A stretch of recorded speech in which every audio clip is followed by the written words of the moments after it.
Good morning সবাইকে। একটা ছোট্ট কথা তোমাদের সাথে শেয়ার করি।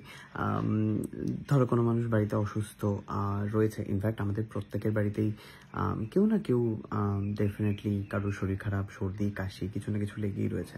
তো সেখানে মায়ের একটা এত বড় টেস্ট হয়েছে এবং টেস্টের পর ডাক্তার, ওষুধ চেঞ্জ, প্রচুর একটা লং প্রসিডিওর গেছে মায়ের ওপর দিয়ে। মা চুল রং করতে পারেনি এতদিন। সো মা মানে ডেফিনেটলি মায়ের এই চুল সাদা হওয়া, এই বিষয়গুলো দেখে প্রত্যেকটা মানুষই মানে আমরা তো প্রত্যেকে ভালোবাসি নিজেদেরকে। তো একটা অদ্ভুত একটা ফিলিং আসে যে বুড়ি হয়ে গেলাম বা এই ধরনের প্রশ্ন আসে। তো মা সকালবেলায় বলছিল যে আজকে আমি আয়নায় দেখছিলাম কেমন একটা দেখতে লাগছে। তো শুনে আমার খুব খারাপ লাগলো। মানে আমি নিজে ঘুরতে যেতে পারছি, আমি নিজে এখানে ওকে যেতে পারছি, বাট চুল রং করাতে নিয়ে যেতে পারছি না। সো এই রিয়েলাইজেশনগুলো কম বেশি আমাদের প্রত্যেকের মধ্যেই কম আসে, বাট একসেপ্ট করাটা হচ্ছে ব্যাপার। মানে এক্স্যাক্টলি আমি বুঝতে পারলাম যে সত্যি আমি তো নিয়ে যেতেই পারি। তো আজকে আমি নিয়ে যাব মাকে স্যালনে নিয়ে গিয়ে মায়ের হেয়ার কালার, হেয়ার কাট, মায়ের যা যা দরকার এই সমস্ত কিছু করিয়ে নিয়ে আসবো। আমি করাই, মাঝে মধ্যেই করাই, বাট কোথাও গিয়ে অনেক দিন যাওয়া হচ্ছে না আর কি। তো দেখা হচ্ছে ডিরেক্ট স্যালনে গিয়ে। ওকে, সো আমি আর মা বেরিয়ে পড়েছি হচ্ছে চুল রং করাতে। মাঝখানে একটা আমাদের সাথে হাদসা হয়ে গেছে, আমার গাড়িতে একটা বুড়ো স্ক্র্যাচ মেরে দিয়েছে। প্রচন্ড মাথা গরম হয়েছিল, মনে হচ্ছিল যে মেরে দিই বোতলের বাড়ি, বাট আমি কন্ট্রোল করে নিয়েছি আমার রাগটাকে। সো পৌঁছে গেছে চুল রং করাতে। মা কি কি করাবে তুমি? আগে তো চুল করি, তারপরে ওকে, মায়ের সামনে বিয়ে বাড়ি, আর সেই বিয়ে বাড়ির জন্যই হচ্ছে চুল রং করাতে আসছি। ঠিক এই কারণে লোকটাকে আমার মারতে ইচ্ছা করছিল। লোকটাকে পাস দেবো বলে আমি দাঁড়িয়েছিলাম, লোকটা আমাকে জাস্ট ঘষতে দিয়ে চলে গেল। আর লোকটা আবার আমার জানলার ভেতর দিয়ে হাত ঢুকে গাড়ির চাবি নিয়ে নিচ্ছে। মানে এত বড় অর্ডার সিটি হয় কি করে? মানে বুড়ো লোকগুলো মানে নিজেকে বাবা মনে করে। শরীর খারাপের পর ফার্স্ট আসছে রং করাতে। তো এখানে তোমরা সবাই জানো যে আগের বার মায়ের চুল এখানেই রং করিয়েছিল। তো মা এখানেই আসবে, তার কারণ মায়ের এখানকার ব্যবহার এত ভালো লেগেছে। তো মা এখানেই আসবে।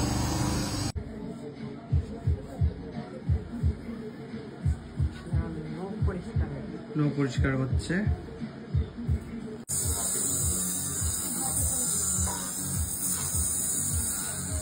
কি গো, কেমন লাগছে এটা? হ্যাঁ,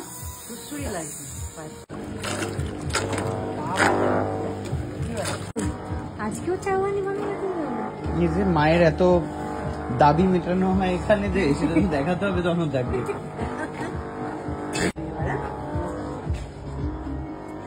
কি গো, মা বললো তাই তুমি ব্যাটও কিনে নিয়ে আসছো? হ্যাঁ, তুমি কি গো মা, তুমি?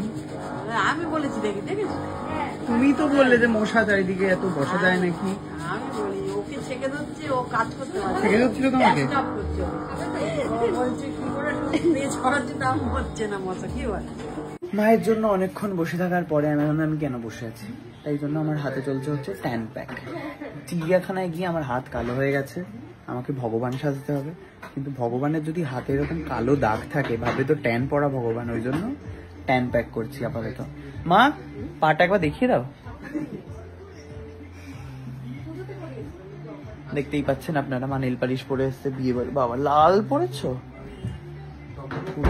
তো খুব ব্যাপারটা কিন্তু হেভি দেখতে, মনে হচ্ছে কালী ঠাকুরের হাত হচ্ছে,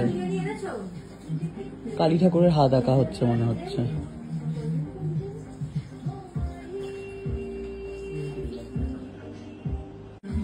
এইখানে চলছে হচ্ছে নেল পালিশ পরানো, আর এখানে চলছে হচ্ছে মাথায় শ্যাম্পু। কমাস শ্যাম্পু করে নেবো 3 মাস। তুমি না, তাহলে 1 সপ্তাহ। 1 সপ্তাহ কি করে আছো শ্যাম্পু না করে? কি গো, হ্যাঁ, ওইখানে আসবো বলে আর করিনি। চিন্তা করতে পারছো? এইখানে আসবে বলে রেখে দিয়েছে। সেই তো আমার ঠান্ডা লেগে যাবে। তো হাতেও যখন হলো, তা মুখ আর গলাটা কেন বাকি থাকে, ওই জন্য আমি মুখে আর গলাতেও এই মুহূর্তে ট্যান প্যাক করাবো। জানি না কতটা ট্যান রয়েছে, বাট স্টিল ট্যান থাকলে একটা তোমার মুখের যে জৌলস সেটাই হচ্ছে পুরো চেপে দেয়।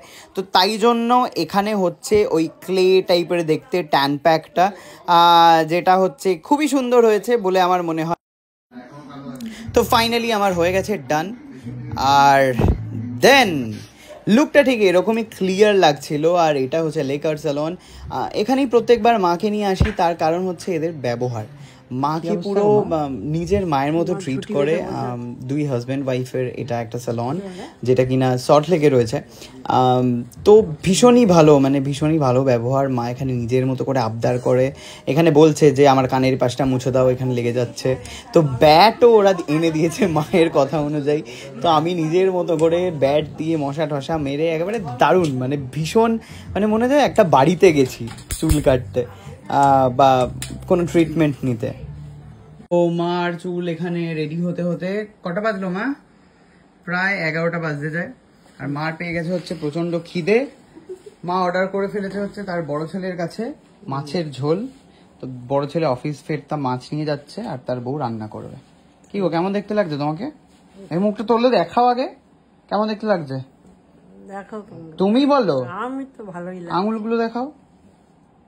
সব রেডি হয়ে গেছে। আর সাদা এই ক্রিমটা দিয়ে দাও মার হাতে।